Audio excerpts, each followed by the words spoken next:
Chase Thomas podcast. My nephew needs me to record. See, I already hate it. I hate it. All right, hello, and welcome back to another episode of the Chase Thomas Podcast, where I'm still the aforementioned Chase Thomas, coming to you live from Knoxville, Tennessee, Everything School HQ, over there in Los Angeles, California. Old friend, 49ers hub, fellow NFL super friend. He's back. We have all the four NFL super friends here tonight. Evan Sowards, good evening, sir. How are you? I'm doing good, man. I'm doing great. Enjoying the bye week. That was pretty nice, right? Because like, I'm you're pretty on a bye hot week. last week. Evan Swords is pretty hot. He missed the pod. He didn't get to rant about the Niners loss. They've lost a couple in a row. He's a little hot, but he gets Chase Young, and then he's all the way back. He sees Chase Young in a Niners uniform, and the man he's bought back in. I last week I'm old. I'm 35. I'm almost 36. I'm old. And I went to a concert last Sunday. I didn't even drink. I was sober, and I was like, dog, I'll be fine. The next day I was like, this has ruined my life. But just shout out to Fred again. He's dope. Oh, my one of my best friends in New York who we stayed with a couple weeks ago, he went to a Fred Again show in New York and really loved it. Yeah, he was incredible. All about it. I didn't know who it was, but he was also a fan. I had not heard that name until you said it. That's how I know I'm old. He's like the biggest DJ in the world. My buddy's like, you got to buy a ticket to this. And I was like, okay, who is he? Yeah, and I have no idea either. Like, that's how we know we're old. Also here, down there in parts unknown of Florida. I want to say Gainesville. JP, you're in Gainesville, Florida, correct? Orlando, okay. JP Acosta of SBNation.com is here. JP, good evening, sir. How are you? Doing great. The Jacksonville Jaguars currently sit at plus 1,600 odds to win the Super Bowl. That's how I'm feeling right now. Doug Peterson is plus 1,600, I believe, according to DraftKings, for Coach of the Year, if you want to make some money. JP, we are officially on Hayward. Oh, yeah, we're on a collision course for Sunday. What are the odds going to be for the Super Bowl after Sunday, huh? They're going to be extremely high, actually, regardless of what happens. There's nothing that's going to break my stride at this point. Well, we're going to see, because you saw a despondent Jarrett Bailey of USA Today, the pump fake, and everywhere else last week after his Steelers got put in the torture rack against the Jaguars a week ago. We'll see if the fate is the same for the 49ers on Sunday. But Jarrett, good evening, sir. How are you? Same old, really. The mentality hasn't changed. I've taken off my lid the past couple of days when it comes to, usually I try to, stay mellow on the old acts. Like, I'm goofy and I'll say some out of pocket stuff every once in a while, but like, for the most part, I'm just there to chill and whatnot. Last few days, I've been a miserable little miser to certain sectors of the fan base of the team, which I cover heavily and root for. So yeah, I've been a little bit annoyed the past couple of days. I've been annoyed since Thursday, really. This is just same old things with this team. They're horrible. They have a record of 5-3, and some of these fans just, win's a win. That's great. If they get to the playoffs, they're going to lose by 90, and that's their ceiling. Huzzah! Oh my God, Jarrett is in hell right now. That was, man. It's just not. You good. are just broken down. We're 8 games in. You're 5-3, and you're just despondent. I feel bad. Not all wins are created equally, my friend, and this is a bad football team. The Falcons still are on track to host a playoff game this year. No, they're not even leading the division. It doesn't matter. Have you seen the schedule? We got the Cardinals this week. I'm telling you, the Falcons' schedule is preposterously bad. Josh Dobbs was on the team for 5 days. Hold on, we don't need to do that. No. We're not starting off with this. Damn it, JP. About the Cardinals, the Cardinals are bad. The Falcons should win this game. Josh Dobbs was literally Kevin O'Connell had to tell Josh Dobbs what to play and how to look at the play during the game. JP, quick question. What offense do you think is worse to watch for your eyes, your soul, your heart, all the above? Oh, wow. The Steelers with Kenny Pickett or Desmond Ridder in the Falcons? I know it's Heineken. I'm going to go with the Steelers and Kenny Pickett, mainly because nothing about that. Mission accomplished. Nothing about that is fun. I can at least rationalize and say, hey, Bijan Robinson's kind of cool. Kyle Pitts is cool when they throw him the ball once every 35 plays. Jonnu Smith has more touchdowns. No, I think there was a stat. Scott Spratt, formerly of Football Outsiders, posted a stat where I think he said Sam Laporta has had 3 games of over 10 targets in his rookie year. That is more games with 10 plus targets than Kyle Pitts has had in his entire career. Yeah, I think it's only 2 for Pitts. This is both offenses are really bad, but I can at least rationalize and say at least the Falcons have some fun players to watch. Ain't shit fun about the Steelers offense. No. Like it's a crazy. high school offense. It's crazy to me that you could have Najee Harris, who's played well. We need to stop this Najee Harris thing, man. He's a dude. He's not horrible. He played well enough. Good. He's a guy. That guy in Kyle Shanahan's offense would probably have like 1,200 yards. I would have 900 yards in Kyle Shanahan's offense. Big effing whoop. But that's the point. That's the point. It's just a bunch of guys that could be serviceable that aren't because Matt Canada is a terrorist. I think Najee Harris is just kind of miscast in what he can and cannot do in an offense. I think Najee Harris does not have great vision, which doesn't lead to a lot of good zone, like a zone blocking offense. He's a gap scheme runner. He's a power counter, get him going downhill. And even in the Steelers game on Thursday, his best runs were on gap scheme runs. Listen, man, Carlos Hyde had a great season under Kyle Shanahan in that zone. That is a name I've not heard in a long time. You know what I mean? Like it's possible to get production out of these people, no matter what the scheme. You just can't. Well, Evan, you're getting pretty excited about these stats that we're talking about here, but I saw one from my old friend Kyle Shanahan. Never come back from 8+ down in the fourth quarter in his entire coaching career, which is kind of wild. That was such a stupid really cherry-picked That's a really dumb stat. That's like the Thaddeus Young, like he has like 30+ points, 20+ rebounds, 50%. Well, hold on. When you think Thaddeus Young, you think Anthony Davis, you think Wilt Chamberlain, you think LeBron James. It was a very fair stat. Thaddeus Young. We've always said that he's in very that cherry-picked stat because how many teams in the NFL are actually coming back from down double digits in the fourth quarter?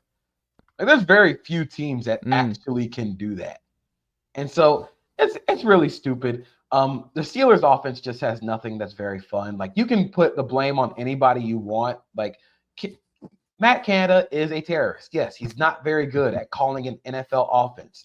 The entire offense is just rollouts and throws to the right side of the field. Or what they'll do is, and apparently this is just some new wrinkle for the Steelers offense, is they will motion a running back to the trip side and then runs George Pickens on a slant or George Pickens on a backside fade. They will never throw the swing route, ever. They never, ever throw that route. You know, I got to say, go ahead. Finish your route.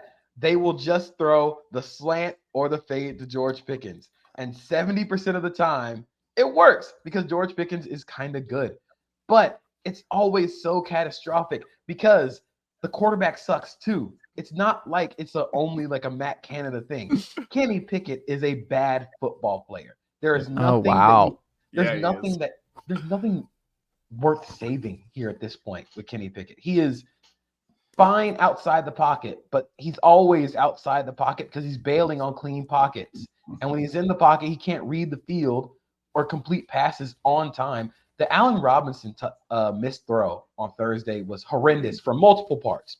First of all, Connor Hayward was open and probably walks in for a touchdown. Second, if he brings that ball off the dirt, Allen Robinson probably scores. So you just wasted 2 viable options because you have a terrible quarterback in this offense. It doesn't matter. Like, I'm not going to say it doesn't matter, but Matt Canada is really, really bad at his job. But so is Kenny Pickett. Offensive line is hit or miss in the passing game. Isaac Seumalo has been – it was a bad game. Isaac Seumalo Thursday, but it's been hit or miss. Project Jones looked good at right tackle, about time, but there's nothing salvageable about the 2 most important parts of this offense right now. And we just say real quick, I've been doing this pod with Chase for many years now, a long time, a really long time. And Chase, bless his heart, has tried a lot of different segments and a lot of different things. You know, he's tried a lot. Like, you know, there's a lot of alliterations when the reality is the only thing you should have ever done is just had JP come on the start of the podcast and just absolutely flame both of your guys' teams, because it's the most entertaining thing that's ever happened on this podcast. I can't wait till the Jeff Garcia game, the Tim Rattay years come back to San Francisco, because I'm going to hold you to that, Evan, when you're still on this podcast and JP is right here to roast the future of the Niners. Brock Purdy is just Jeff Garcia who's young. Really, if you think about it, like it's not that different. That's why you have Sam Darnold. I have more in the tank for the Falcons anyway. Like this is not over. If I can add on to the Steelers stuff, just because, it's every week, man. Like I can tell you, they play the Packers this coming week. I can tell you exactly how that game's going to go. Both offenses are going to suck for 3 quarters, for 4 quarters. Really. Oh, is it Packers Steelers this week? Yeah, it is. We have some ugly football coming up soon. Both offenses are going to suck for 3 quarters. The Steelers are going to have one drive in the 4th quarter where they look competent. They're going to win like 13-9, and then all of these Kenny Pickett hype people are, nope, another win, a 4th quarter comeback. He's got potential. We still got something. Yeah, he put up 13. You want to know another fun stat? So, since the start of last season, Steelers, when they allow teams to score more than 20 points, 21 or more points, they are 1-7 in those games. And the only game that they won in that circumstance was against Cleveland this year, and their defense scored more points than their offense did. So if you get 21 points against the Steelers, you're gonna win. That is basically what's up. You want to know another fun stat? CJ Stroud has more career touchdown passes than Kenny Pickett. Sure does. In 8 games. 14 touchdown passes in 8 games. Kenny Pickett has 13 in 21 games. That's not good. Well, also, I think it's a little unfair because the one part of it I'll say that's positive is like CJ Stroud looks like a really like 15-year starter. Listen, people got mad that I said it. JP, you probably saw all the people he follows in Jaguars land. But CJ Stroud is what they thought Trevor Lawrence was going to be. Oh, no. Trevor Lawrence is a top 5 quarterback in the league right now, probably top 10. I think is the safer bet. Dan Orlovsky has in an MVP conversation. Again, he's playing great. He's playing great football. He's been fantastic. But that like extra gear of like, I'm just gonna go out and win games, has been so fun watching. CJ Stroud's last 2 passes yesterday were like. I haven't seen something like that in a long time. Did you not? If I may, Baltimore. Hold on. Against Baltimore, Trevor Lawrence game-winning touchdown drive with 2 minutes left. Against Dallas, game-tying touchdown drive with 2 minutes left, and then the Jaguars ended up winning that game. The entire Chargers second half. I get it, man.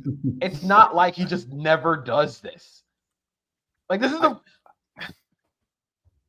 I get what you're saying, man. Listen, I say what I say as a big, like, genuine Trevor Lawrence fan. I think he's a fantastic quarterback. But the level in which the hype came from him and what we have seen so far, it's not like they have a bad roster. Like, CJ Stroud is that dude. Trevor Lawrence is a top 5 quarterback and has been a top 5 quarterback since the second half of last year. Like this is not, we don't have to do this. I think CJ Stroud is really good.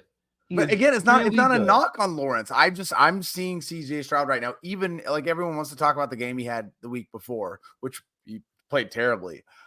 And I don't mean to be all first takey, but I'm just saying Well, it's also, if you're a Colts fan, you're like, well, we're screwed because Will Levis popped a little bit over the last. You are. You can't have 4 good. You can't have 4 franchise quarterbacks in one division over 10 years. It just doesn't happen. Levis was a franchise quarterback yet. Hey, Levis has popped more, and he's going to stay healthy. Richardson's not going to stay healthy in this league. The Richardson stuff's over. You need it's move on. It's draft and move on. You got to move forward, JP. Well, I don't think this is very Tennessee, Florida hatred, and I don't understand this. Can we just relax? No, it's over. The ship sailed. A week. Look, man, he threw against the Falcons. Hold on. We'll go to the first game against the Falcons. He threw 4 deep passes. Those were the only deep passes he attempted all game. Everything else was a check down.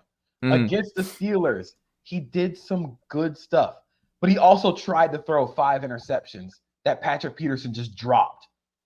Like he tried to lose that game a whole lot earlier than they actually did. So we all just need to chill with the rookie quarterbacks. CJ Stroud has looked phenomenal. Yes. We just need to relax because it is year one. This does not happen. Like we've been spoiled by Justin Herbert and like Andrew Luck being really good in their first year. A lot of that shit doesn't happen immediately because when you get drafted at the top of the draft, you go to bad teams. And sometimes those teams just don't build the offense or build the roster correctly. Bryce Young with the Panthers, terrible talent acquisition.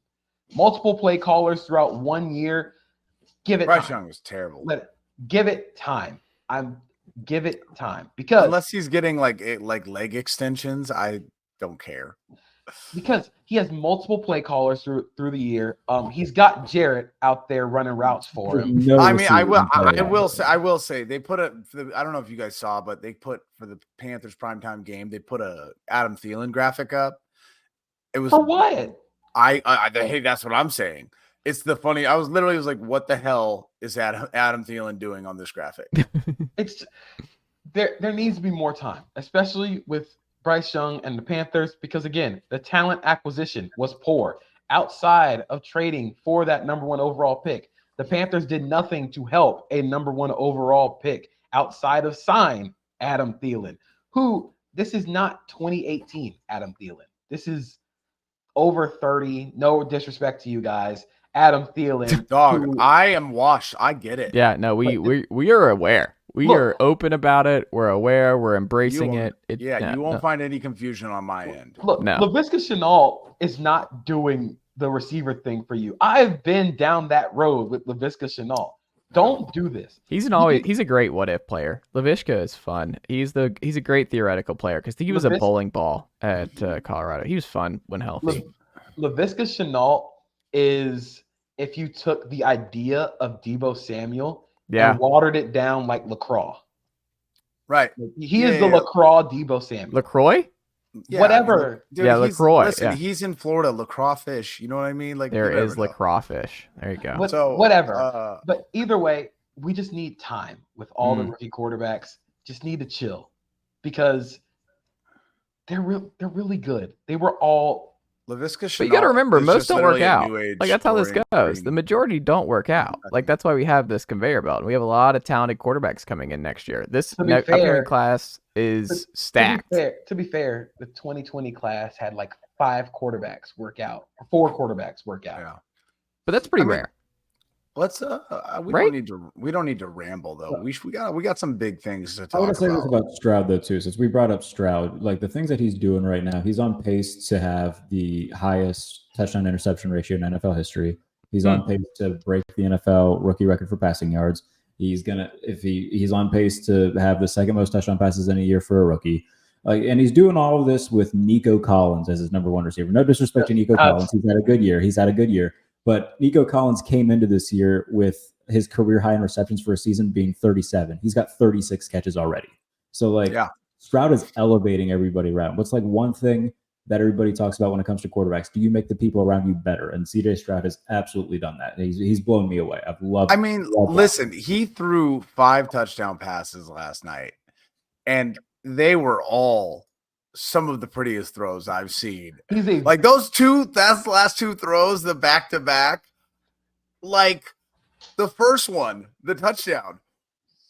He is a very professional quarterback. Like but it's not even just that. It's like not only was the touchdown beautiful, the touch was beautiful, the all of it was great, but like the moment, the stage, like it was such a big time throw.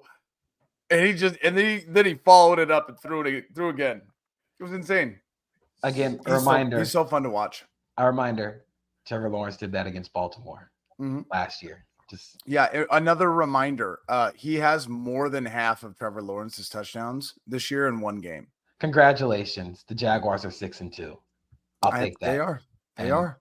Trevor Lawrence. Who's not 6-2? And we need to talk about this because I had a rough Sunday afternoon. Oh boy.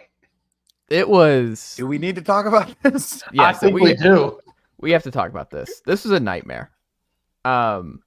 because not only am I having to watch Josh Dobbs, who I love dearly, and was a great Tennessee Volunteer. This is gotta hurt so Friend of much. the podcast, was on the podcast last year from my area. Like, he grew up in Georgia, close to where I live. Like, Josh Dobbs, all-time great ball, all-time great dude. I don't know if Benny knows this or not, but he's a rocket scientist. But he comes in. Jaron Hall gets just scrambled going into the 1 yard line when the Vikings are driving down the field early in the first, and he comes out, and Josh Dobbs has to go in. I've seen this movie before. I don't know if y'all remember 2020 when Nick Foles comes in for not Justin Fields at that point. I don't even remember who the quarterback. Who was QB1? Who? Andy Dalton. It was Andy Dalton. And I was like, hey, look, this is one of those scenarios where I remember where I was, where I turned to somebody and I was like, oh, the game's over. Falcons are absolutely falconing here. Nick Foles is coming in off the bench. Falcons have no prep for him. He's absolutely going to dice this team up, and we're going to lose in excruciating fashion. That is what the Falcons did at home in 2020 against the Bears at home. This was about that same kind of deal. The only thing is, this is painful. Like, we are throwing away an all-time great schedule, an all-time great terrible division around you. Everything is right there. They're not fun. Bijan's not getting the ball. We had first and goal at the 1. At the 1. They didn't score a touchdown. What did they do? Like, Bijan Robinson didn't get a touch at the line. Look, there was no QB sneak. What did they do? What do you mean, what did they do? So they did everything but, yeah. I have it pulled up. First and goal at the 1. First play, false start. So you go backwards 5 yards.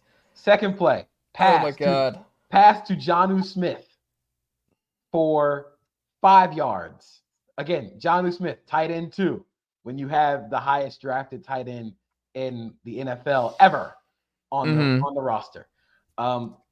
Then second and goal from the Minnesota 1. A run for Jonnu Smith. A run for the tight end, Jonnu Smith. Guess how many yards that gets? None. Third and goal, 1 yard line. Finally, a running back gets the ball. And Tyler Algier goes backwards 4 yards.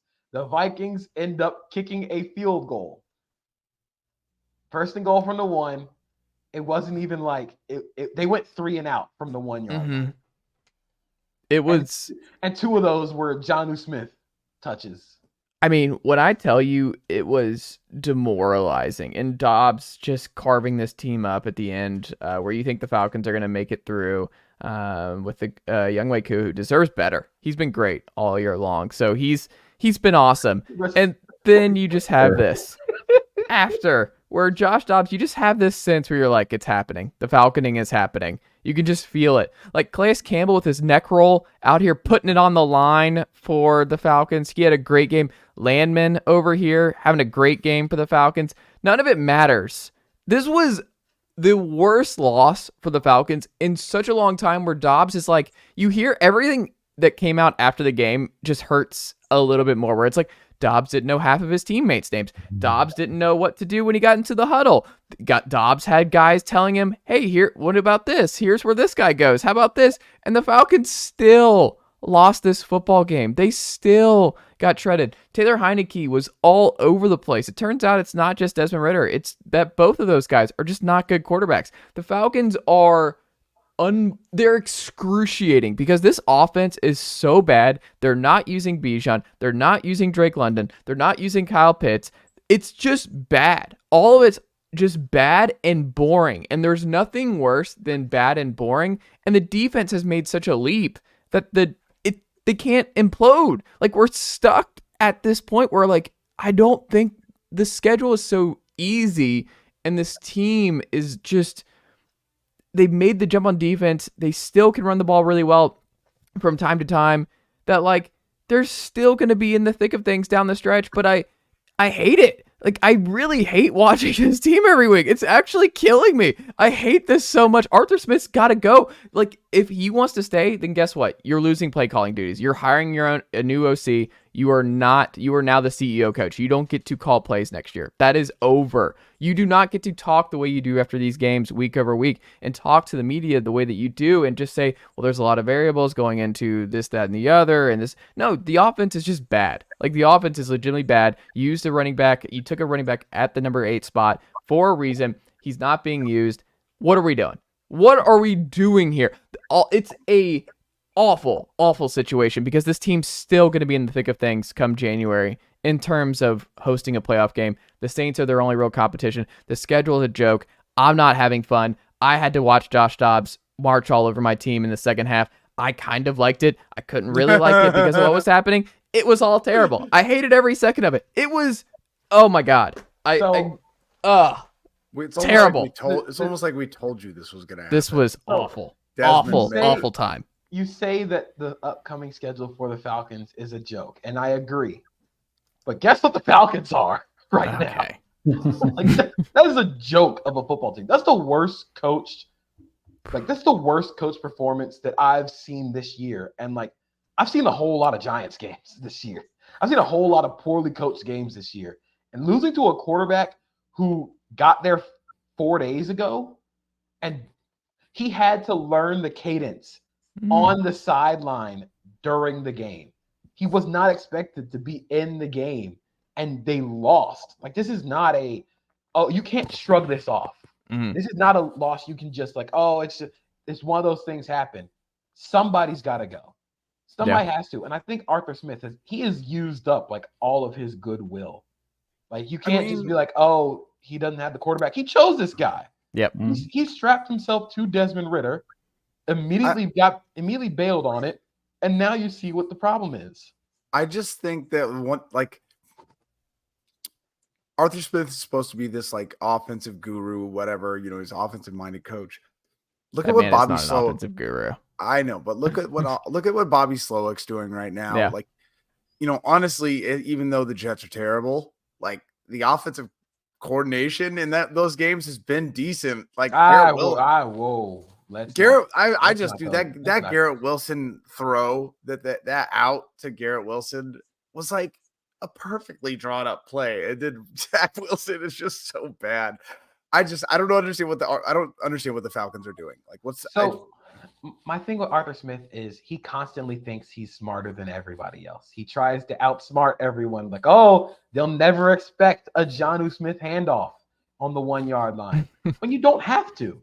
You don't have to try and draw up the next. You don't have to try and paint the Mona Lisa. You don't. All you have to do is just draw in between the lines. You have the talent. Just be like, hey, Bijan, go forward 3 feet, and you'll score a touchdown. But you're constantly trying to outsmart everybody. You're constantly trying to outsmart yourself, and you end up looking like an idiot. So, and that's like the difference between like Shanahan and Smith, right? And what those guys do is they like the McVays, the Shanahans, they still target Cooper Kupp 16 times a game. Like, they think that they're the smartest play callers in the sport, but they still know, hey, we got to get 30 targets to Debo, George Kittle, and Brandon Ayuk in this game. The smartest play callers in the NFL, also, like you said, the smartest play callers in the NFL know, hey, I got a dude. Yeah. Force them to stop it. Like, that's been like the entire like McVay playbook with Stafford and Cooper Kupp is Cooper Kupp's really good. Throw him the ball 30 times a game. But it's just always you're trying to outsmart everyone. Oh, Kyle Pitts is really good. Let's have him block because they'll never expect it. When no, you don't have to. And of course, they'll probably like talk about like, oh, Drake London didn't play in this game. Then why don't you use Kyle Pitts as a receiver instead of Jonnu Smith? Like, the obsession with Jonnu Smith really pisses me off. Also, Jonnu Smith almost knocked himself out. I don't know if y'all saw his touchdown where he had the big touchdown run on the screen. He falls and busts his ass. I thought he was hurt. Like, it looked painful, and it was just the most Falcon way of getting injured of all time. Him just going to celebrate out of the end zone and just falls directly on his tailbone. That was scary. But Jonnu Smith, that's the other thing. It's like, good for Jonnu. That was a great signing. Jonnu's good. Like, I'm glad that Jonnu Smith's on my team. But he should not be this much of a feature of the offense. Like, two things can be true. Jonnu is doing exactly what he's supposed to be doing for this team, and he's a good football player. but he is being featured entirely too much. Jarrett, would you rather have Arthur Smith or Matt Canada as your OC? Arthur Smith. Oh, wow. Yeah. So Look, Matt Canada is... Absolutely. Because I can tell you exactly. I mean, I already said it. I can tell you exactly how a Steelers game is going to go every week, and I can tell you the 6 plays that they're going to try to run. It's going to be that outside shoulder fade to George Pickens. It's going to be a bootleg and a throw to the flat that goes nowhere. It's going to be Kenny Pickett getting to the back of his drop and immediately bailing on the pocket, getting happy feet when he's got a relatively clean pocket that he can either step up in or just take an extra second and wait. There's nothing about this offense that's good. Nothing about Matt Canada. And I say this a lot, and I tweeted this a few days ago because somebody had tweeted a clip of Canada getting hype on the sideline after the opening drive touchdown. I was like, you know what? For as much as I bash Matt Canada, as much as Steelers fans bash Matt Canada, it's nice to see him happy when things go right. He's a nice dude, but he's not a good offensive coordinator. And the thing that JP pointed out, having to be the smartest guy in the room, being the opposite of a McVay or a Shanahan, knowing that they have a dude. Arthur Smith is looking at his other dudes okay, well, if I just keep throwing to Jonnu Smith, maybe they'll just forget about that I have a dude, and then we can use him. Using Bijan Robinson almost as a decoy is so stupid. Using Kyle Pitts as a decoy to draw cut is so stupid. When you've got these dogs that you drafted with valuable draft capital, both of them top 10 picks that just don't get used, and it's dumb. I don't know.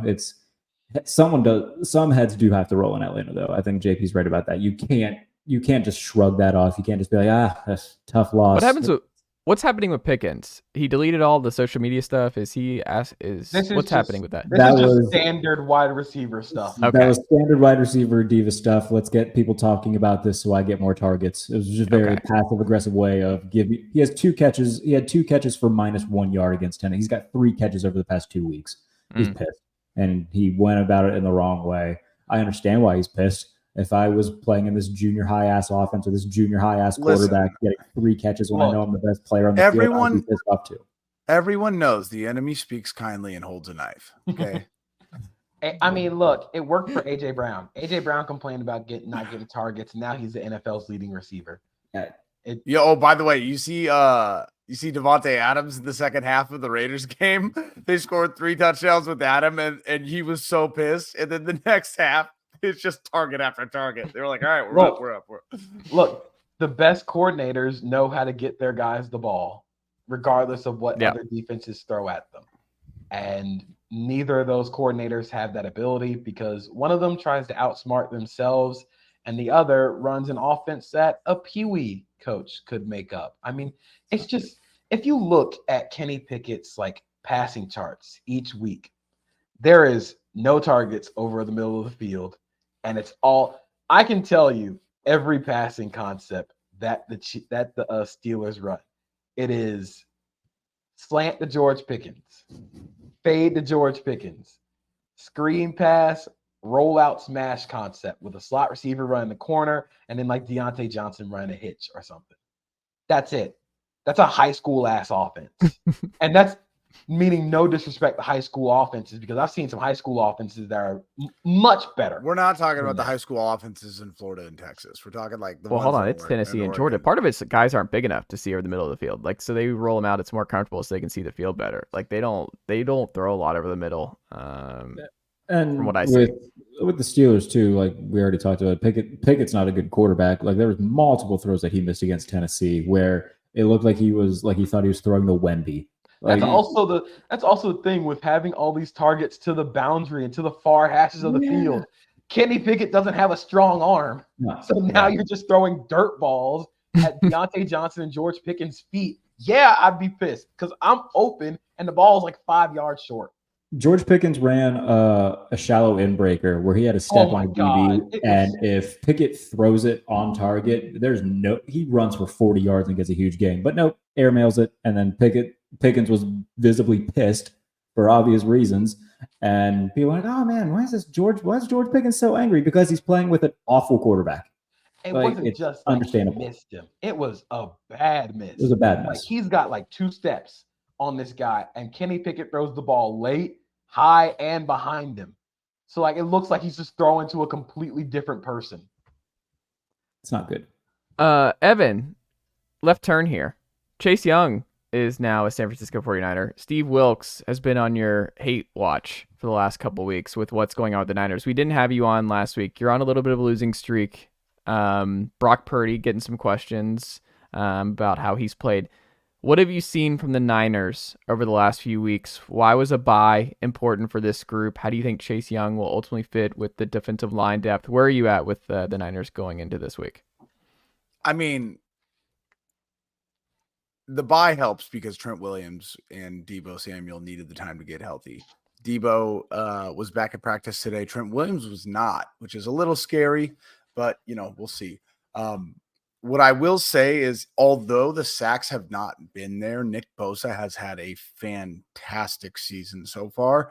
Just if you're actually watching the reps and watching the film, like he's creating pressure over and over and over again, but nobody else on the other side of the ball was able to do that. There were so many clips where you'd see Nick Bosa just an inch away while, Drake Jackson, the second-year rookie from USC, or the second-year player from USC, was just like 15 yards away, like just thrown into the oblivion. So I think Chase Young, in his own right, he's had a fantastic season so far. This is like the highest pressure rate that he's had ever as a player. He had something like 15 pressures or something like that. He's had a good year on his own. And that team in itself has always had a good defense. Jonathan Allen has been playing really well for a long time. They had Montez Sweat. It's not the same. I think he's going to go into the 49ers defense, no matter how bad Steve Wilks is or how bad Steve Wilks is while he's trying to implement DeMeco Ryans' defense, which is apparently what the case has been. Multiple people that I know, just as fans and people that are a little bit more knowledgeable of the situation have just been like, he's trying to implement a defense that's not his. I don't understand how we've allowed that to go that long. Cause like, if you're watching that product, it's like, okay, well, this can't be the solution. But then they went and traded for Chase Young. So last year they traded for Christian McCaffrey. They traded a 3rd round pick. They got Christian McCaffrey, and every single game after that, he was a playmaker. He was a difference maker, arguably made a lot of mid quarterbacks look really good. And again, I think Chase Young is going to come in and play next to Javon Hargrave and Nick Bosa and Eric Armstead. And he's going to dominate. I mean, it's hard not to have insane expectations. It's really hard. When you think about them trying to stop Nick Bosa, now they have to stop Chase Young. So unless Chase Young gets hurt, I just really don't. A large possibility. Right. I mean, I get it. I'm saying if that happens, then that happens. But if he stays healthy, he's going to have the easiest situation that he's had in his entire NFL career. Let me before you guys go, let me also say Sam Womack, the 49ers cornerback, who basically has been out the entire season so far, came back to practice today. The 49ers' biggest issue on defense has been their defensive backs. And they're getting them, and that Darren Luter Jr., who's fine. He's not great by any means, but they're getting 2 defensive backs healthy. And I think that is going to also help, because the biggest problem is they're getting pressure, but they can just throw quick passes and it doesn't matter. All of this is going to help. So my biggest thing for why this is going to help Chase Young is Chase Young will always be playing teams that are going to be up against his own team, because you lose the ability to do really pass rush as often when you're always down and teams can just run the ball and kill clock. So now at the 49ers, he'll be able to actually pin his ears back, get into more downhill attacking defense. I do think the point about Steve Wilks trying to run DeMeco Ryans' defense is it's evident, but it's also like he's trying to add his own tune to it, because last year with DeMeco Ryans, the 49ers obviously played a lot of quarters, a lot of quarter half. This year, not as much. It's been a lot of cover 3 and a lot of cover 1, which is partially why the DBs haven't looked as great, because, like you said, the pressure is getting there, but you're playing a lot of off man and a lot of off cover 3. It's not as aggressive and up front. So I do wonder. While also blitzing constantly. Oh, yeah. A lot of blitzing. A lot of blitzing and a lot of off man. It's great that you have all the dudes, but offenses have answers for that nowadays. The biggest thing for 49ers, though, is getting Deebo Samuel back healthy. Because it was evident without Deebo Samuel, the offense could not move when they couldn't run the ball. And against the Bengals, they couldn't run the ball because the Bengals have a legitimately great defensive front. And they were able to get into looks that negated a lot of the outside zone runs. How that works is, okay, the 49ers normally, when the run game isn't working, they can just do the Deebo screen pass or the Deebo RPO, which is basically just an extension of that run game, and be like, okay, Deebo will do something after the catch, and that'll be our run game. That'll get you 6 yards on first down. So them not having that put a lot more pressure on Brock Purdy's shoulders to do things in the early down passing game, which he does not have the ability to do yet. So it's going to be interesting, especially next week, because the Jaguars have one of, if not the best run defense in the NFL. So I'm excited to see it. I do think Chase Young is going to be good in San Francisco. It's going to be really fun. Seems like Brock Purdy has to outplay Trevor Lawrence to win this game. Like, he has to have a really good bounce back Brock Purdy game. I don't know if it's necessarily like Brock Purdy has to outplay Trevor Lawrence. It's Brock Purdy cannot fuck up. Don't do stupid shit, because in the past few weeks, Brock Purdy has done some real stupid shit. And it's not like he hasn't done stupid shit at all this season. He's thrown a lot of passes that should have been intercepted. Teams are just starting to catch him. Now you're playing DBs who can actually catch. And you don't want to do that against a Jaguars team who also forces a lot of turnovers. But this is why you go and get away and go back home and go to the cornfield. That's why you're plowing in your off week. That's why you're doing that. The man got away. He had to clear his brain. He's throwing too many picks. He's too in his head. He needed to get away. Not the first time Brock Purdy's been at the wheel of a machine, an unstoppable machine that only had to just steer the wheel. Wow. Wow, that was good. I like that. Wow. I gotta ask, like, we play the Jaguars. This is coming. It's starting this week. What do you think the biggest areas of opportunity are for the 49ers?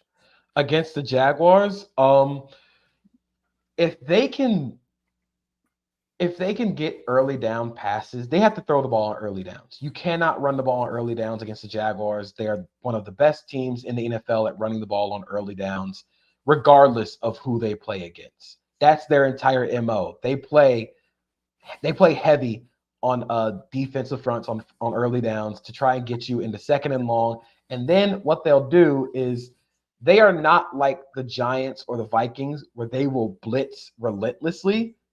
They are going to send sim pressures and zone blitzes and make you think that one guy's coming from one area and then bring a guy from the completely the other side. It's less like the Giants and Vikings and more like how the Bengals played the 49ers. I think the biggest opportunities are you cannot let them the Jaguars get into a position on defense where they can get into those pressure looks.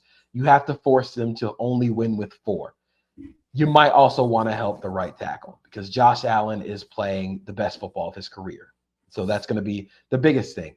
On offense, you have the advantage up front.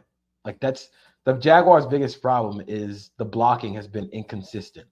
But I do wonder if you see, from Jacksonville perspective, a lot more under center play action, because that's really what has hurt the 49ers defense in the past couple of weeks is that's the best way to get an aggressive defense like the 49ers with weakness at defensive back off step, off balance. You slow down the pass rush by running play action. And the Jaguars love throwing the ball vertically off play action. They'll line up in 12, 13 personnel, and they'll max protect, and then they'll just throw deep off play action. Trevor Lawrence has been one of the best deep ball passers in the league this year. You have to win up front against this team in order to beat the Jaguars offense. I like it. Jarrett, Who you got? Your MVP leader right now is who? MVP leader right now. That was a good question. If I had to pick one, I mean, right now, the obvious ones are going to be, it's going to be Tua, it's going to be Mahomes, it's going to be maybe Jalen Hurts. I think it's going to be one of those three that do win it, because you look at how Tua's played this year in terms of he leads the league in passing yards. I think he still leads the league in touchdown passes. But a lot of that's going to be a caveat in terms of not Burrow in your top three, because I think Burrow might. I'll say mine, but yeah, Burrow is playing his way into it right now. I'm not going to say it yet. I want to hear what Jarrett says. Yeah, keep going, Jarrett. I'm excited to hear what JP says about this whole Burrow thing. You look at how he's played over the past 2 weeks against two of the best teams in football. 5 touchdowns, no picks. He just had 340 yards against the Bills, who, albeit a depleted defense, but still, at their best are a Super Bowl contending team. So he's playing his way into it. Obviously, with the first half of the year, it wasn't great with him dealing with the calf injury, but off the bye, he's played better. I think we should also talk about Lamar Jackson a little bit more as an MVP. Like, he doesn't have the gaudy numbers when it comes to passing touchdowns and everything, but they've played two of the best teams in the NFC. They played the Seahawks and the Lions over the past 3 weeks. The Seahawks are not one of the best teams in the NFC. They absolutely are. Yes, they are. No. They are. Yes, they are. Evan hates this. But incredible hateration. I respect it, but dog. So they've played the Seahawks and the Lions over the past 3 weeks. They've outscored them 75-9. And Lamar he's looking as good as he ever has as a passer. And you look at the quote unquote weapons that he's working with, and he's still making this offense where I think Lamar Jackson deserves so much more credit than what he's getting right now from most people. I think that's kind of flying under the radar. We know how good he is, but I think people are going to look at his numbers. They aren't gaudy numbers or anything. I think he has 10 touchdown passes this year. It's nothing crazy, but the fact that he's making this work, not just making it work, their offense is good. And the defense is also helping out Baltimore a lot too, because Mike McDonald is doing a fantastic job with the guys that he has. There's I know I'm kind of diverting, Chase, so my apologies, but no, Baltimore is fascinating. There was a 2-play sequence against the Seahawks where Kyle Van Noy had sacks on back-to-back plays. One of them was a strip sack, and they ran. I think the first one, they ran some sort of stunt, and they just sent Van Noy in the vacant gap, and he got a sack. And then the next play, he came through as an extra rusher and got the strip sack at the end of the first half. So the things that he's doing in terms of the defense and to complement the offense is awesome. But Baltimore, yeah, man, they are doing fantastic stuff right now. And Lamar, doing it with Zay Flowers is cool. Mark Andrews is obviously good, but no, I don't think a defensive coordinator in the world is scared of Rashad Bateman. I don't think anybody's scared of 30-year-old Odell Beckham. I don't think at your core you're scared of Gus Edwards necessarily. You're scared of the Ravens' run game and how good it is, but you're not worried about the personnel in terms of the run game. So Lamar is keeping that team going, man, and doing a really good job at it. And he doesn't have really the numbers that are going to stack up against other top guys, but I think that he deserves a lot of love. I'm just kind of worried, and I don't know if y'all share this sentiment. So PFF has the Baltimore Ravens have 19 defensive players who've played 100-plus snaps this season and have a PFF grade of at least 60. No other team has more than 15. And that's part of it. Marlon Humphrey had a really good game this past week. They're just loaded all across the board defensively. And I just wonder if that hurts Lamar, is that the defense is so good that I don't know, with MVP and stuff like that, it seems like it favors guys who it looks like they're having to do everything. Where Mahomes the last couple of years, where it's having a bad defense really does help your the legacy. Peyton Manning did it for years and years, where you have a bad defense and it makes people and voters appreciate you more. It's look what he has to do to keep his team above water, because this defense is always bad every year. Josh Allen's had to deal with it from time to time, but I wonder how much that hurts Burrow too, because both defenses are really playing at an elite level, and I don't know if that affects their MVP case. So Lamar Jackson is my MVP so far, and okay. I understand the thoughts about the defense, but I'm going to be very nitpicky, and it's going to be such a nerdy thing to say. Second half of the season last year, the Chiefs defense was really good. They were really good. So I think they deserve a little bit more credit there. MVP normally goes to the best player on the best team. Like that's always how it's gone. It goes to the quarterback of the best team in the league. And right now, the Baltimore Ravens are the best team in the league. Like, are you feeling how confident are you that they're better than the Bengals right now in a neutral field? I'm very confident. Actually. Interesting. Okay. Wait, you think? Hold on. So not even. I hate that I'm even saying this, but the Eagles don't. I think the Eagles are the second or third best.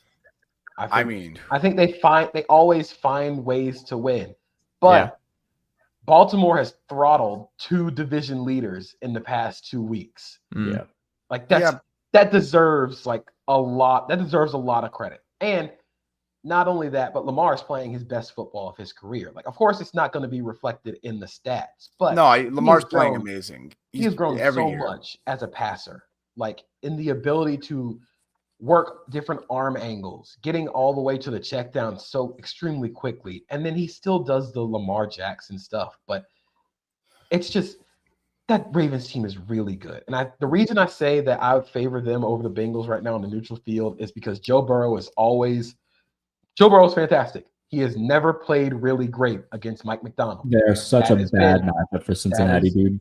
That has been Joe Burrow and the Bengals' biggest Wait, problem. why is that such a bad matchup for Cincinnati? I think for some reason or whatever, the Bengals have just, at least with Burrow, Baltimore's defense has just been for Baltimore, it's been great, but for Cincinnati, they can't seem to, even in the playoffs last year where they had Tyler Huntley, they were a fumble on the goal line away from beating the Bengals with Tyler Huntley. It was like a 17-10 game. It's the reason I think it's such a problem for the Bengals offense is, one, the Ravens defensive line just kicks ass every week.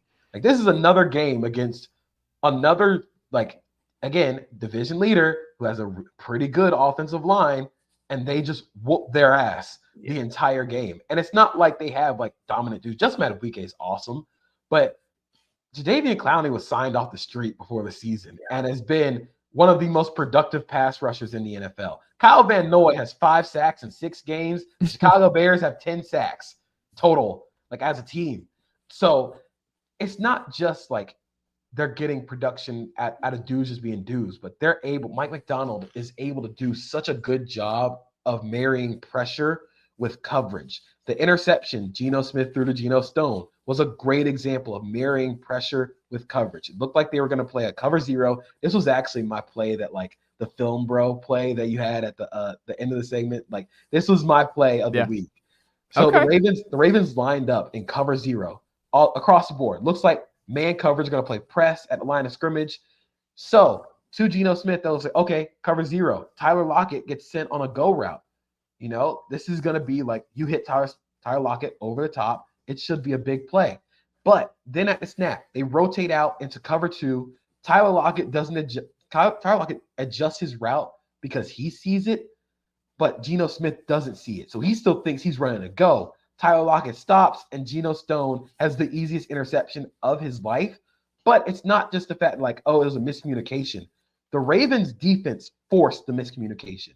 They forced him to think quicker after the snap because the pressure was coming hot off the edge because of the mugged up coverage, because of the mugged up defensive line. You got to squeeze all that in instead of sifting it out, because normally what offensive lines do is they break it up into halves. So if there are 3 rushers on the left side of the ball, the center, left guard, left tackle will work with those 3, play like a zone or something where whoever runs into your area, you take them.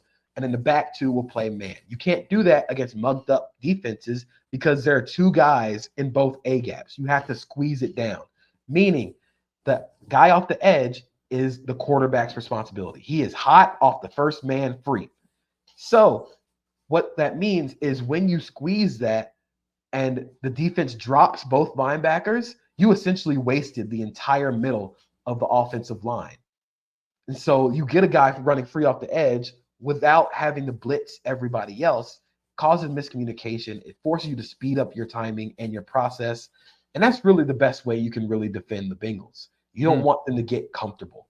You want to throw off the timing somehow, whether it be through pressure, whether it be through mixing up the coverage looks. And Mike McDonald does such a good job of that against the Bengals. They are always able to force the Bengals into uncomfortable spots. And like Jarrett said, that playoff game, they were a fumble away from beating that team.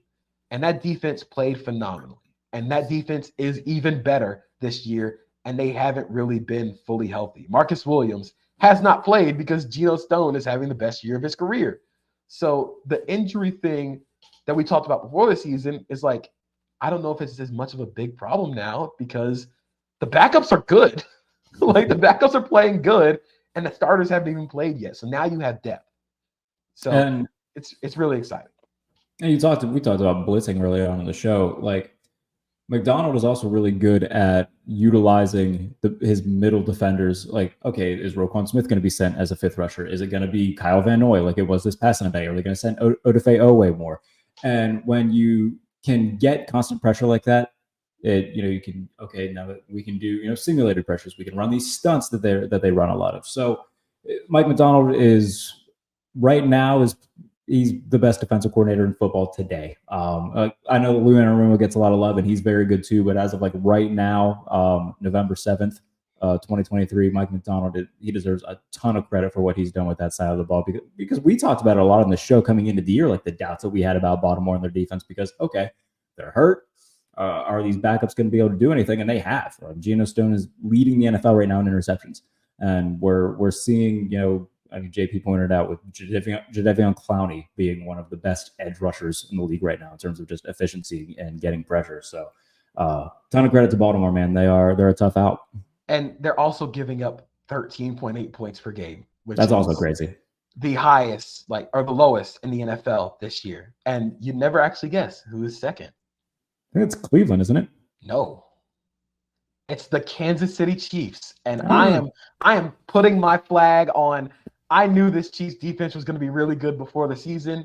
I'm doing my victory laps. I mean, they have an actual elite defense right now. Like it's infuriating. I'm not going to lie. And it's awesome too, because you look at all of those guys, they're homegrown guys like Trent McDuffie, L'Jarius Sneed, Chris Jones, George Karlaftis, Nick Bolton, Willie Gay. Like these are all guys, and Brett Veach and the entire front office deserve so much credit, because as good as Mahomes and Kelsey are, that defense and the way that they've drafted, they have knocked it out of the park the past 3 drafts with these guys. So they're also winning in the margins, where it's not just drafts, it's free agent pickups. Mike Dana, amazing, as a sub package pass rusher. Charles Omenihu came back from suspension, has immediately helped that defense.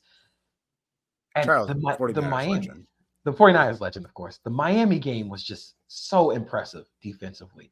And I've always had the thought, to stop Miami's offense, you have to press. You have to jam them at the line of scrimmage. It's not just to be like, oh, we're going to play man and jam them at the line of scrimmage, because you're not going to survive that way. But it's just throw off the timing a little bit, because that offense is so timing and rhythm based.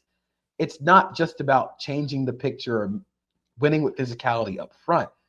Force those receivers to be physical. Force them to throw off the timing a little bit, because if you throw off the timing by just a second and force Tua to work off of that, then you can start to fluster them a little bit. This is still a Shanahan offense. It's predicated on timing, on rhythm. So they had a phenomenal game, and it kind of reminds me of this Chiefs team is the inversion of last year's Chiefs team, where the offense was putting up extremely high numbers. They were, I think, last year one of the highest, one of the most efficient offenses we've ever seen, while the defense kind of just hung on for the ride until the young guys started to get more reps and started to play a little better. The defense has been one of the best in the NFL this year, and the offense is just kind of hanging on while the young guys at receiver still try and figure it out.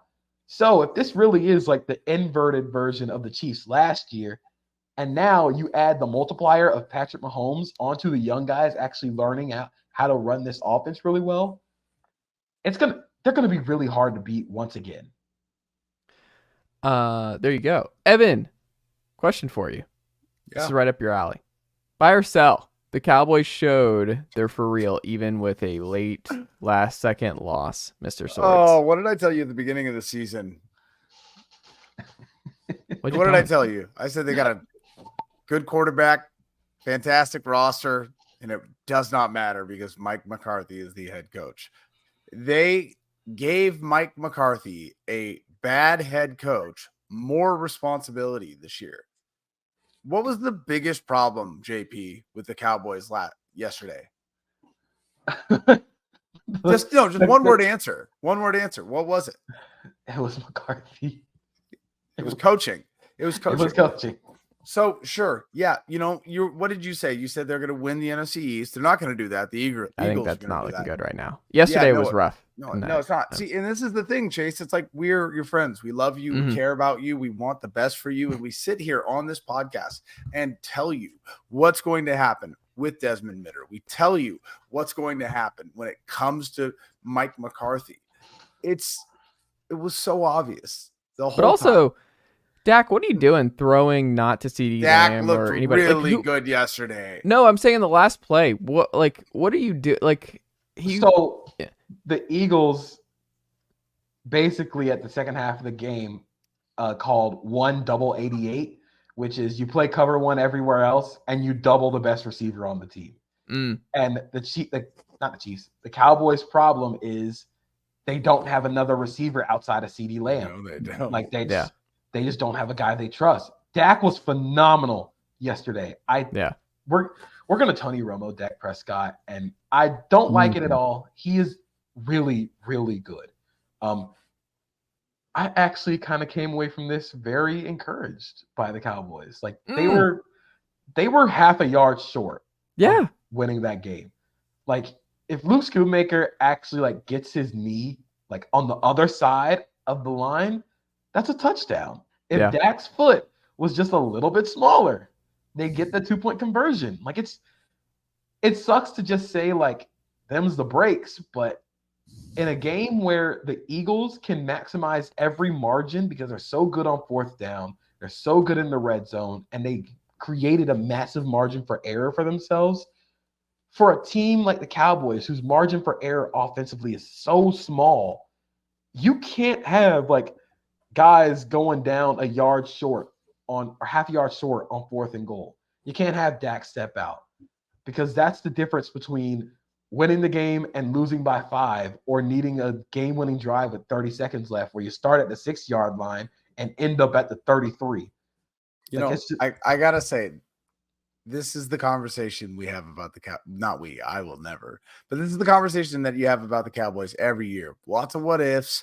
Well, one play at the end, there was one play at the end of the 49ers game when they completely botched it. I don't know what even that was, ever many years ago. It's just the Cowboys. As funny and annoying as Stephen A. Smith is, he knows what he's talking about. This is what the Cowboys are. This is what what will happen. This is what you expect. Dak is a great quarterback. They have really fantastic players on this team, and it does not matter. They will lose in the playoffs in a hilarious fashion, and Mike McCarthy's a terrible head coach. What happens when McCarthy and the Cowboys travel to Atlanta for a matchup with the Arthur Smith? They're beating Atlanta by 80 billion points. They're smoking the Arthur Smith pack on the flight home. Ooh. I mean, what do you mean? They're probably going to be the reason that Arthur Smith gets fired. I think that's a close game. They're doing more damage to the Falcons in that stadium than the last stadium that got blown up. They are destroying the Falcons. It might not even be the Falcons. Let's slow down with the Falcons winning the NFC South, brother. They're still winning the NFC South. Okay, but hold on. Let's not get back into that. Yeah, you have bigger fish to fry right now. Here's the point that I want to make. I just want to host a playoff game. The Cowboys have lost 3, in my opinion, really bad games. Obviously, the Eagles, you saw how close they were. JP talked a lot about what they could have done to win that game. They got steamrolled by the 49ers, who then proceeded to lose 3 games in a row, which is just even a worse thing for the Cowboys. And then they lost to the Cardinals. That was a bad one. They're all bad in their own right. And this is what's so unique about it. They're all so different. They lost so many. They lost a close division rival game. That's respectable, kind of. They got their ass kicked by the 49ers, who have beat them in the playoffs twice. And then they lost to a terrible Cardinals team. So it's literally the Cardinals have 1 win. and it's against the Cowboys. That was also a weird game. Listen, I get it.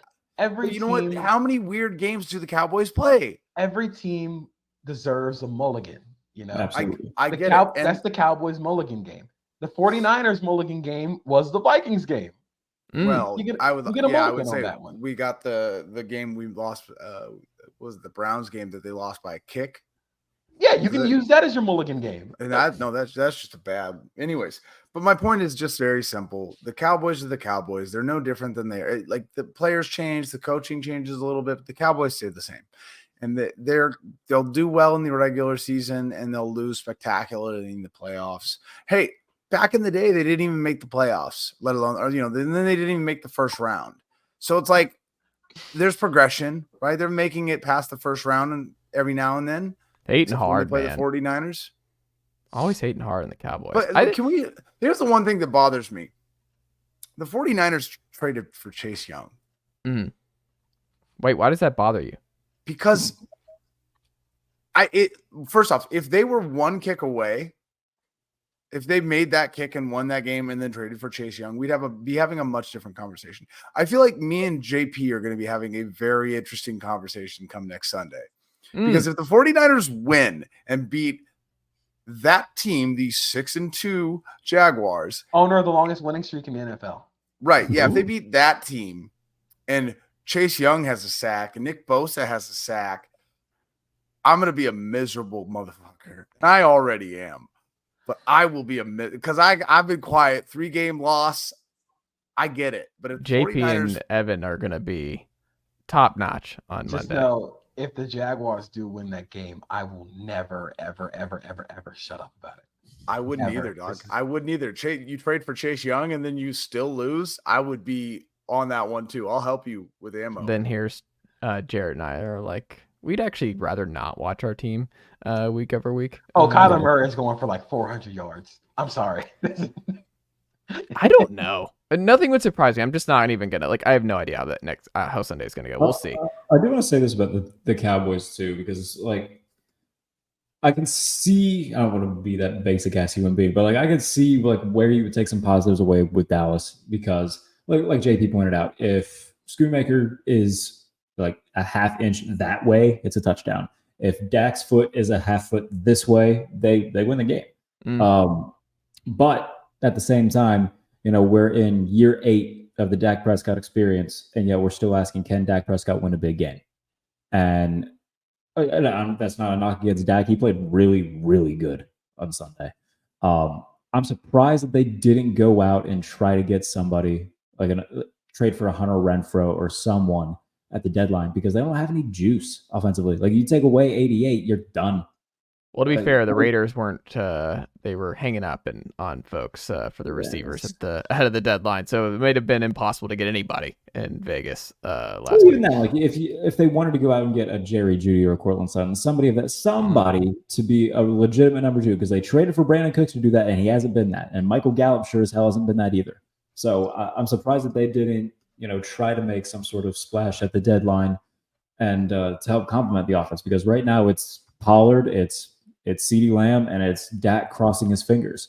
So it's hard for me to punish the Cowboys in terms of where I would put them in the the rankings or tiers or whatever, because they did play a really strong game that just came down to inches. And Dak talked about it after the game. He's like, we just got to find a way to get those extra inches, because they're only a few plays away. But they're still going to be a playoff team. They're still probably going to, win at least one game. They're going to be in the conversation to be in the NFC Championship game. But, this is that there were positives to take away, but there's also that looming thing of okay, when are they going to finally take this next step? And the biggest thing, what Jarrett said, is regardless of what happens, you're probably going to win that first wild card game. If you're the first wild card, you're going to have to go to San Francisco or Philly again. Mm-hmm. These 2 games, they're not really helping the national discussion about the Cowboys, not helping at all by losing those 2 games. But I think I have more faith in the Cowboys after this game than I did against the 49ers. Absolutely. Because they hung in that game. If they can get that level of play from Dak Prescott Like they're gonna be in it. I think the problem is just you see how hard it is to do they struggle with the whole starting as a wild card and running the gauntlet. I think it's really hard to run the gauntlet as a wild card. And I think that's the issue here. Is now you're out of the NFC East race for a while. You're on the outside looking in. You're going to need some help from the Eagles now. It's just really hard for them because they have to work for everything on offense. It is not easy offense. The Eagles don't have to really work for anything on offense. It is inside zone for 7 yards. Go ball to A.J. Brown or Devontae Smith for 50 yards. Or RPO for 7 yards. And I still have a lot of questions about the Eagles offense. It's the reason why I really can't say they're the best team in the NFL right now, because they're still trying to figure it out. Yeah. Like they're still working through some things offensively. Jalen Hurts, once again, hurt his knee. Very not a little concerned there, but they're still figuring stuff out. And the fact they're 8-1 while still trying to figure stuff out, more power to them. There you go. Bailey's Best, your top 10 SB contenders. Jarrett Bailey after this week are who? As of right now, going into week 10. So these are 10-1 of the power rankings. I kept Dallas at 10. They were 10 last week too. I wasn't going to punish them for playing that well against a team who is one of the best in the league. So Dallas stays at 10. 49ers are 9. The Buffalo Bills are 8. They drop a few spots after the Bills need to figure this shit out, by the way. Like I went on a rant after the Bills game. Like that was the most typical Bills loss ever, where the offense struggles. The defense eventually does get a stop. And then as soon as the defense gets a stop, Josh Allen throws it right back to the Bengals. The Bengals go up 2 scores and it felt like the game was done there. So also, why do defenders on those in crucial 3rd down, 4th down plays late in the game try to flail for a flag on a holding call instead of just using that spot to just do whatever you can to pull down the runner? Like it never gets called. As someone who sees player do this all the time, I don't understand why they do this because they're never going to call that. As a player for holding, if you're the defender and they're grabbing you, you want to try and flail to create that separation, because for holding it has to be obvious. Yeah. Like you have to really sell it and make sure the ref sees hey, this dude is creating separation. Like I'm away from my jersey. You have to try and kind of do that. So it's a little bit of pro wrestling involved. Yeah. Mm-hmm. So and Gabe Davis, by the way, 0 catches in that game. Nobody disappears more in the league than Gabe Davis. So the Bills are the 76ers of the NFL. Ooh. I don't necessarily get that reference, but everybody else seems to. So I get it. They don't have depth, and Bills fans very top heavy. Does that make Bills Stephon fans, Diggs, Tyrese Maxey, and Josh Allen, Joel Embiid? Oh, Josh Allen is 100% Joel Embiid. Yeah, I like that. All right. So continuing on, Jarrett. Yes. So 10 Dallas, 9 San Francisco, 8 Buffalo, 7 Miami. Beat a good team. That's going to be the narrative around them until they do it, whether it's fair or not. So all 3 of their losses have been to teams with winning records. They've yet to beat a team who currently has a winning record, and they've been outscored 100-51 in those games. They have a minus 49-point differential against teams with winning records. Fair or not, that's the narrative around them until they change it. Beat a winning team. So Miami's 7. The Detroit Lions are number 6. I'm glad to see that they bounced back from that big loss against the Ravens and just put an absolute schlacking on the Raiders last week. They're coming off a bye now. And I don't know, you guys have in front of you who they play this coming week? I actually don't have it put up in front of me right now. The Lions? Let me check. Yes. They've got the Chargers. That's going to be such a funny game. They are going and it's in Los Angeles. I don't care where it's at. They could play it. They could play it in the streets of the South Side. I think the Lions are going to win that game pretty handily. They have a very easy schedule the rest of the way. Yeah, they're going to win that division pretty easily. They could be a 1 seed. They might wrap it up by Thanksgiving. If we're the Lions as a 1 seed is going to be one of those things that, especially for Evan and I being in our mid-30s, is I'm so tired. Evan took a sleeping pill, by the way, an hour and a half ago, and this man is still with us. But no, I'm not. No, I'm not. I haven't understood a single thing that was happening for the last 45 minutes. JP is so smart, and my brain can't process those words. There were so many words. It was relentless. Oh my god, man. That was, oh my god. I was wondering, like, Evan, it's just funny. I can see it. I know Evan pretty well. I'm like, this man is fighting for his life over there. Did you notice me turning down the fucking ring light? Yes. I'm like, this is too much, Sean. Oh, it's hot too. The fan's on fucking high. It's doing nothing. And you know why this sucks so much? It's because Evan's over here like complaining. It's like 8 o'clock Evan time right now. He's in the Pacific Coast. He's fine. Like, we're over here grinding at 1 a.m. East Coast legends in the morning and go to the gym. I don't want to hear it. You don't have to do it that early in the morning. Dog, you don't have to fucking wear Birkenstocks and write in a journal, but you do it. What do you mean? At least I get abs out of it. That is a fair trade-off. 100%. You don't get abs for writing in your journal? No. I get endorphins. Trust me, I get endorphins too.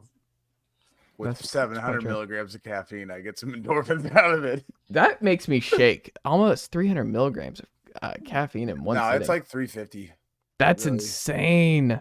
Yeah, well, when you're dead inside, you got to shake it up a little bit to get the thing moving. It's like putting gas in the car. Right, yeah, and then lighting it on fire. Yeah. There you go. Yeah. JP, By the way, what can side the good note, books? JP, you and your girlfriend. Oh, 5 teams are named too, by the way. Oh, you weren't even done. Jarrett wasn't even done. I thought that was. Well, hold on, Jarrett. You were going through a lot of stuff with each team. We're at 5.